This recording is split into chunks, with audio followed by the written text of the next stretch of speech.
पहले घूसा ऐसे मारो भिशुम, फिर एक ऐसे मारा भिशुम, और फिर यहाँ से टक्कर मारूंगा मैं भिशुम। मेरे पहलवान जल्दी से बड़ा हो जा, फिर साथ में कुश्ती किया करेंगे, देखना दोनों मिलकर खली को उड़ा लेंगे। हाँ क्या कहता है, चल आजा। भिशुम, ये ले मेरे को मार ऐसे भिशुम। जैसे खुद ही है ना वैसा ही इसको भी बना दे, भिशुम भिशुम पहलवान कहीं का, इसको भी पहलवान बना दे। कितने फूले फूले गाल है ना इसके, ये तो गोलगप्पा है मेरा गोलगप्पा। हीरो होने का हीरो मेरे जैसा, ठीक है ना? मुझे दो। वो क्यों रहा है यार, रो मत। गोलगप्पा नहीं दो, इधर दो, मुझे दो। देखा, बुआ के हाथ में आने के बाद अभी चुप हो जाएगा, है ना सोनू? चुप हो जा, चुप हो जा। ऐसा कैसे चुप होगा? जिसकी जो मर्जी आए उस नाम से उसे बुलाते हैं, ऐसे थोड़ी ना होता है। बच्चे का अपना एक नाम होता है जिसे वो अपने आप को पहचान सके। सही कह रही हो माँ। अरे महीने भर का हो गया हमारा शेर और अभी तक इसका नाम ना रखा है। अब नामकरण कर ही देना चाहिए। हम एक काम करते हैं माँ, कल ही किसी पंडित को बुला लेते हैं, क्या कहती हो? किसी को बुलाने की कोई जरूरत नहीं है भाई।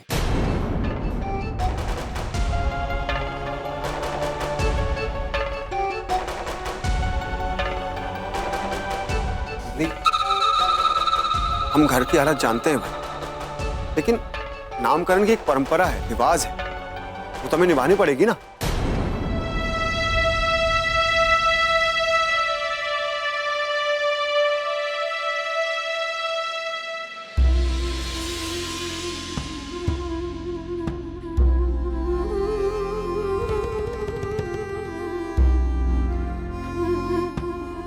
मुन्ने का नाम ही रखना है ना। नामकरण तो करवाने वाले हैं इसका, लेकिन नाम क्या सोचा है तुमने? वैसे 3-4 नाम हमें बहुत प्यारे लगते हैं, लेकिन उनमें एक नाम बहुत अच्छा है, रेहान। वो नाम इसकी माँ इसे दे चुकी है।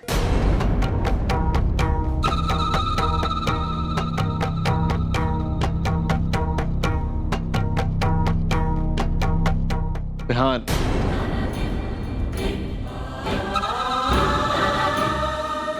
ऐसा कैसे मुरली? नामकरण की एक विधि होती है, एक पूजा होती है, और भगवान के आशीर्वाद के बिना कोई भी नाम रखना अशुभ माना जाता है। किसे पूजना है माँ? इसे? इस पत्थर की मूरत को? हम पहले भी कह चुके हैं कि हम नहीं मानते हैं अब इस झूठ में। कोई शक्ति नहीं है, कोई शक्ति नहीं है जो हमारी रक्षा कर सके, हमारे साथ न्याय कर सके।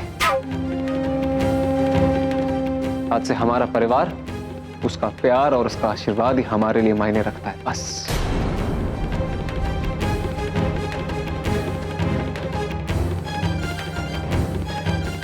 और कुछ नहीं।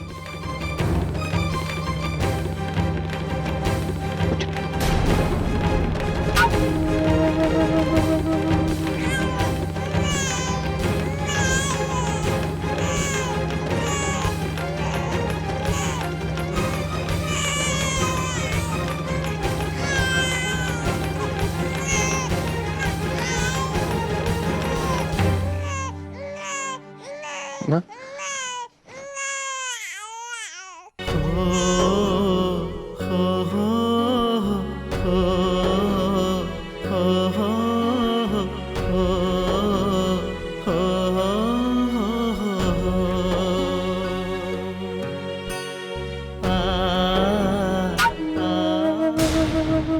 भारती तो गई, उसके पीछे पीछे ये मुरली भी गया काम से। और जहां तक ये बिन माँ बाप के बच्चे का सवाल है, ये तो पड़ा रहेगा ना किसी कोने में। अब सारे लाड प्यार तेरे और तेरे बच्चे के लिए तो है।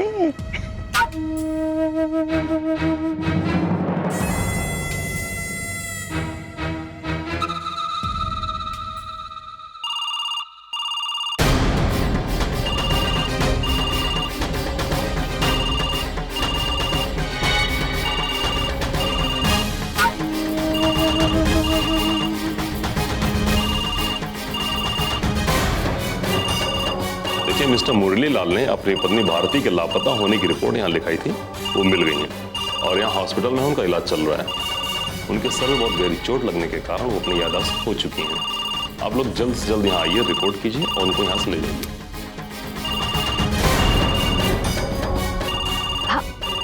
हम देखते हैं।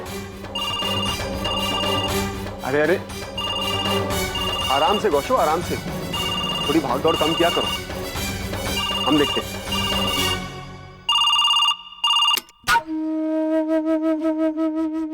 हेलो,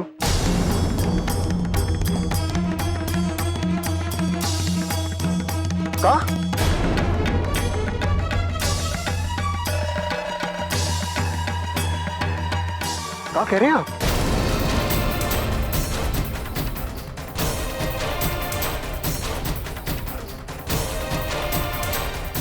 देखिए, मुरली का आप आना बहुत मुश्किल है, लेकिन हम पहुंचते हैं जल्दी।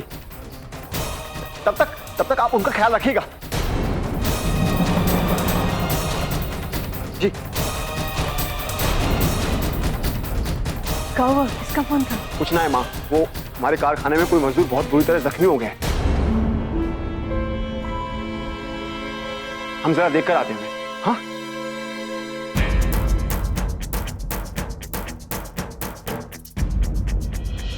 घर से बाहर जाने के बाद भी हमारी गर्दन पकड़ के रखी इस भारती की बच्ची ने।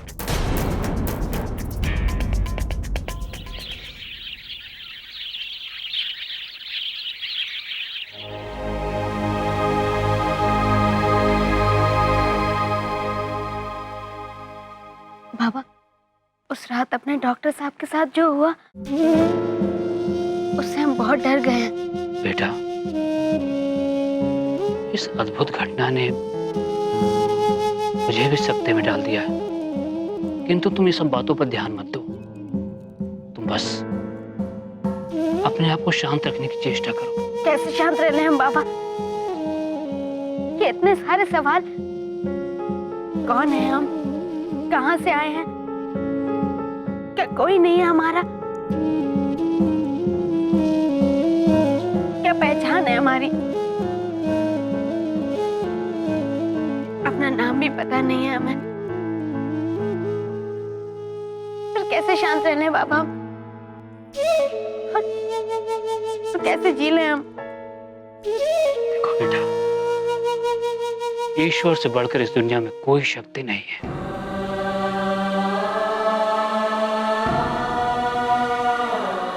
जब दुनिया के सारे द्वार बंद हो जाते हैं ना, तो अपने द्वार खोल देता है। बस ईश्वर पे भरोसा करके अपने आप को उसके हवाले करो,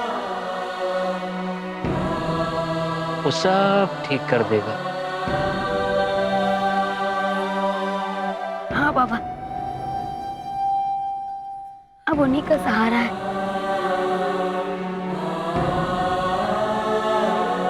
अब हम उनकी दया की ही आस रखेंगे और इंतजार करेंगे कि कब वो हमारे दुख दूर करे।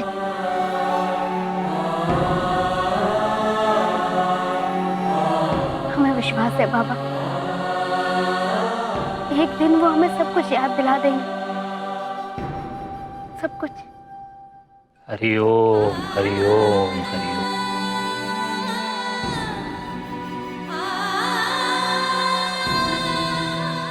बाबा, इनकी सारी रिपोर्ट्स आ गई हैं।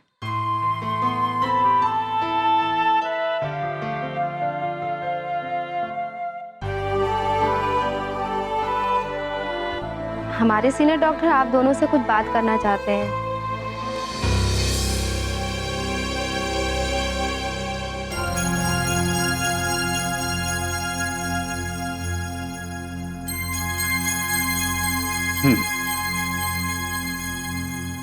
देखिए, हमने आपका हर मुमकिन इलाज करने की कोशिश की है। मेडिकल साइंस में जो कुछ भी था, सब कुछ आजमाया। अब हमारे हाथ में कुछ नहीं।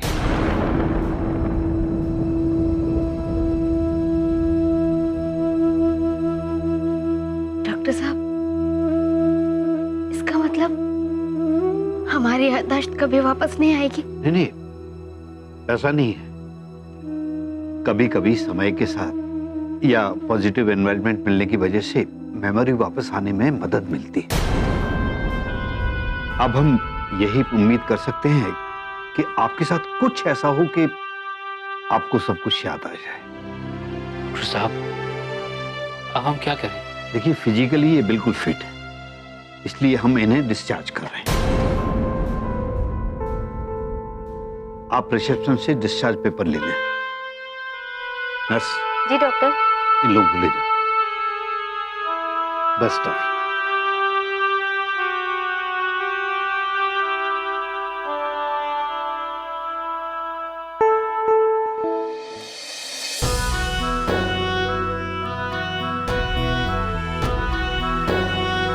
और हम यहाँ से जाएंगे कहाँ? हाँ? मैं तो अपना ये नाम भी याद नहीं है। हम क्या करेंगे? बेटा, अपने पुराने रिश्ते तुम सब भूल चुकी हो। ये तो आज तुम मुझे बाबा कहते हो। क्या इस नए रिश्ते के नाते मैं तुमसे ये पूछ सकता हूँ कि तुम मेरे आश्रम में चल के रहना चाहोगी?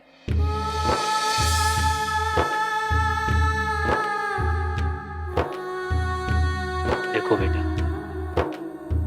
ईश्वर ने तुम्हारे बारे में क्या सोचा है ये तो मैं नहीं जानता,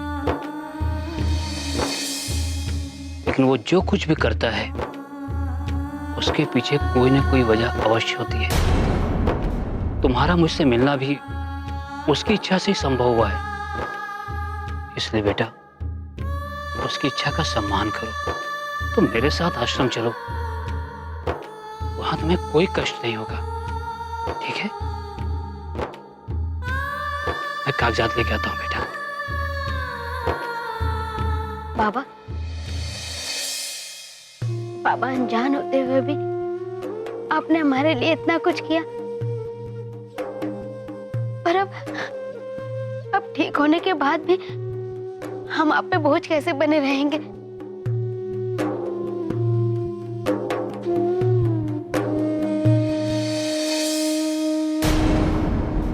नहीं बेटा, ऐसा नहीं कहते।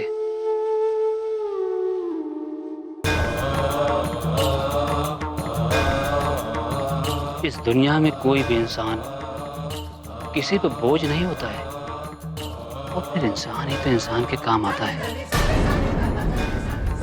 तो मेरे साथ मेरे आश्रम में ईश्वर की शरण में रहोगी। हो सकता है वहां उसकी कोई कृपा हो और तुम्हारे जीवन से जुड़े किसी अध्याय का पता चले।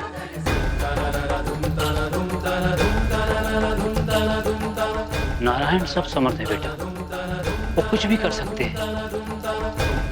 हरि अनंत, हरि कथा अनंता, उस पर भरोसा रखो बेटा, वो सब ठीक कर देगा।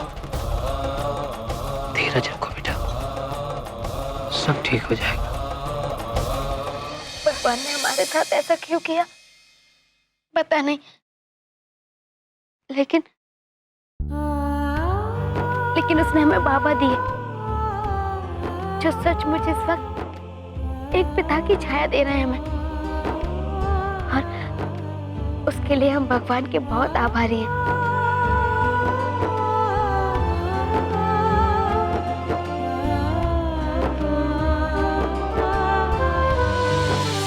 बेटा, मैं कागजात लेके आता हूं।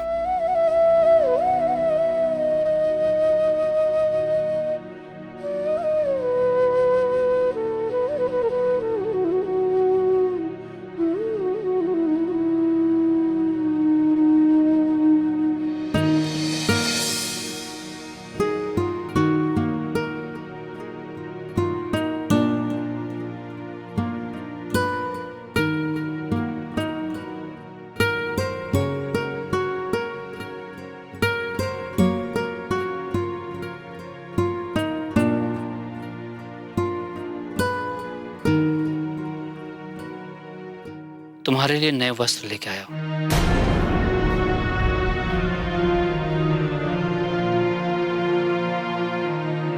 नर्स, इन्हें तैयार कर दीजिए।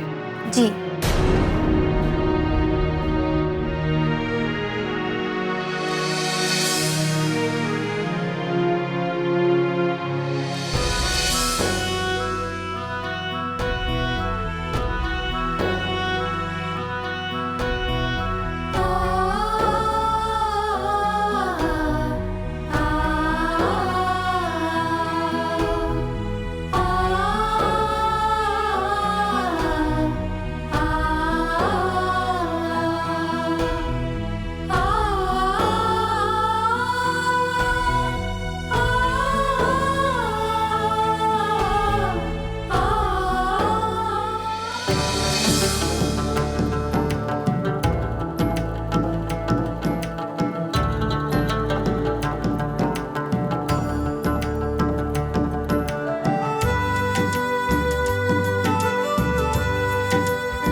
हरिओम हरिओम हरिओम। बोलिए बाबा। बच्चा, आगे रास्ते में मेरा आश्रम है, आप मुझे मेरे आश्रम तक छोड़ दोगे? ठीक है बाबा, आइए। हरिओम हरिओम। आओ बेटा, आओ।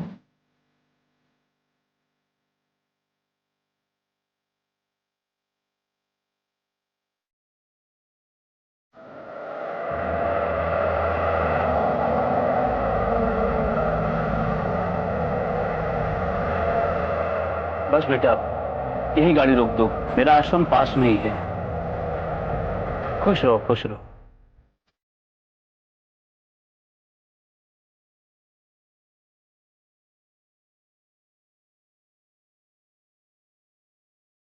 हरिओम हरिओम।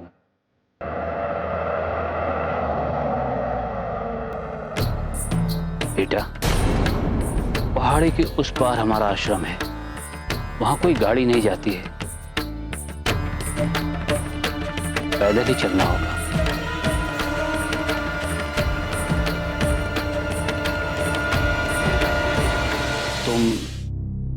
तुम चल पाओगी ना?